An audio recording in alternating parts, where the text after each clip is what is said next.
Calon Wakil Presiden Hatta Rajasa tak terlihat pada saat calon Presiden Prabowo Subianto memberikan pernyataan menarik diri dalam proses rekapitulasi suara Pilpres. Tak munculnya Hatta menjadi pertanyaan banyak pihak. Sebelumnya Hatta juga tak terlihat mendampingi Prabowo saat Koalisi Merah Putih menggelar pertemuan di Hotel Four Seasons Jakarta beberapa waktu lalu. Saat itu Prabowo mengumpulkan petinggi Koalisi Merah Putih. Ada apa dengan Hatta Rajasa? Dan kita sudah tersambung dengan peneliti senior LIPI, Mbak Siti Zuhro. Mbak Wi. Halo.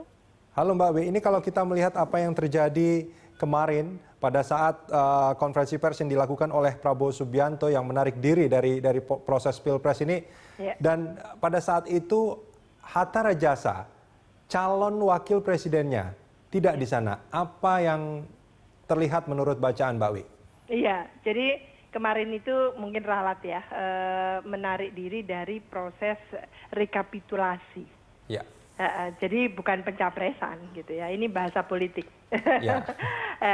Apa yang kita baca dari pengumuman Pak Prabowo ya, lalu dengan semua yang ada di belakangnya, pentolan-pentolan partai ya, pimpinan partai, dan di situ kita tidak menyaksikan memang Pak Hatta. Jadi ini memberikan kesan bahwa sebetulnya politik kita khususnya sejak 9 Juli pencoblosan itu sampai menuju 20 Juli itu luar biasa dinamisnya gitu.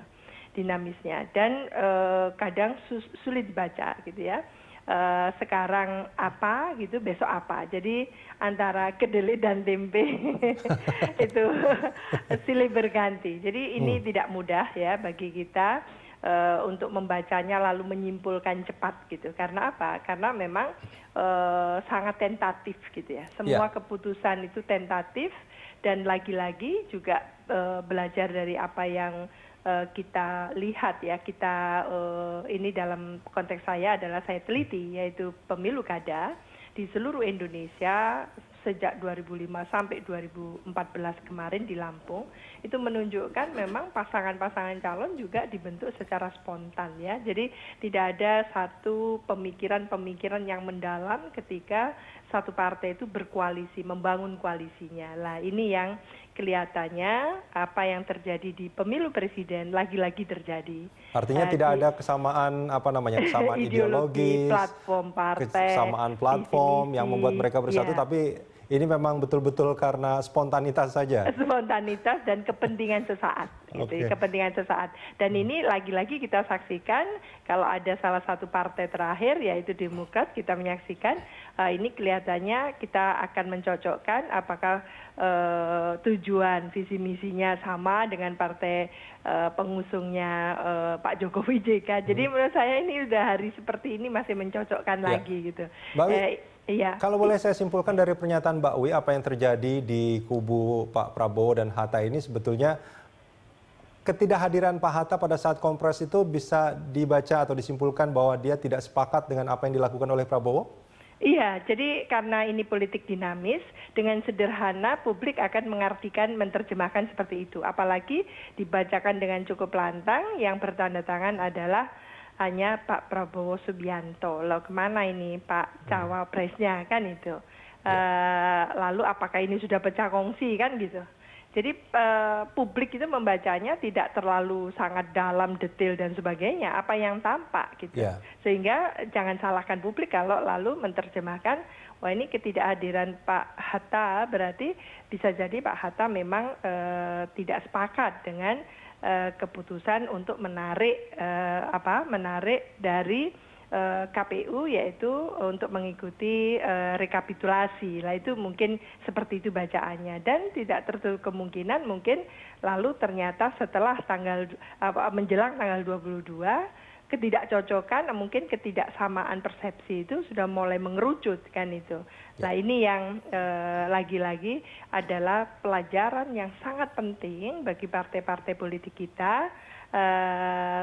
Apakah mungkin terus-menerus melakukan hal-hal yang sama yang sudah dilakukan sebelumnya gitu. Artinya apa?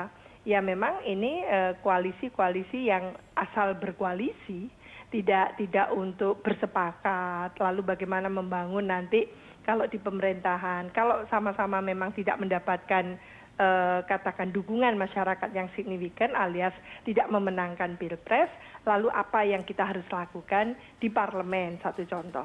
Ya. Padahal sama ininya ya, sama mulianya gitu ya, di pemerintah maupun di luar pemerintah.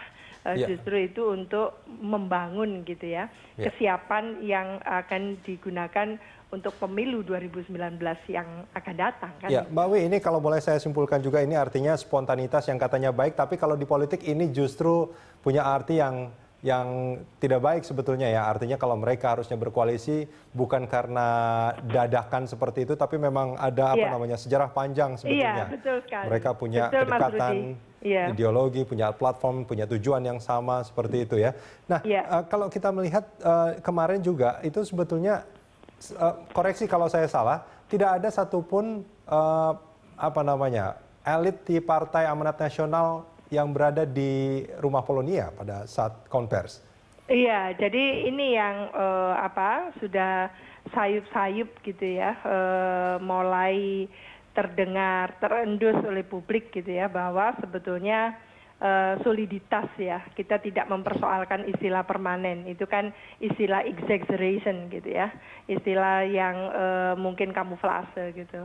Ya istilahnya kan solid gitu ya, soliditas dari koalisi besar, tenda besar yang hendak dibangun ini ternyata ya tidak teruji gitu ya, tidak teruji oleh katakan oleh tempaan zaman gitu, tempaan waktu, mungkin tempaan jam gitu, bukan lagi zaman gitu. Nah, ini yang lalu mengisyaratkan atau menunjukkan ya di pengamatan publik itu bahwa sebetulnya ini sungguh-sungguh fragile. Jadi siapapun gitu ya yang bisa memenangkan pemilu legislatif lalu dikeroyok ke sana.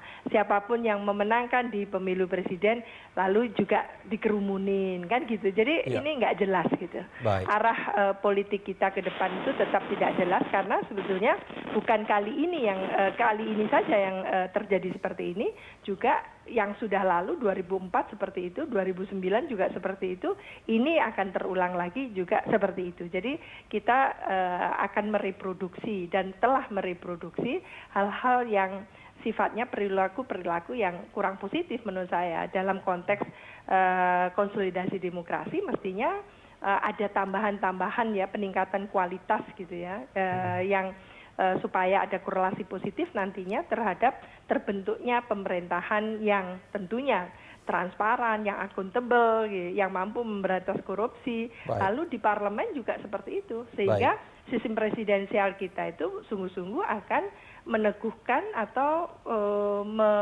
mempromosikan yang namanya check and balance tadi. Ya, nah, harapan idealnya seperti itu ya Mbak. Iya, tapi apa yang akan kita saksikan Mas Rudi dengan kalau nanti lalu gerumbul lagi ke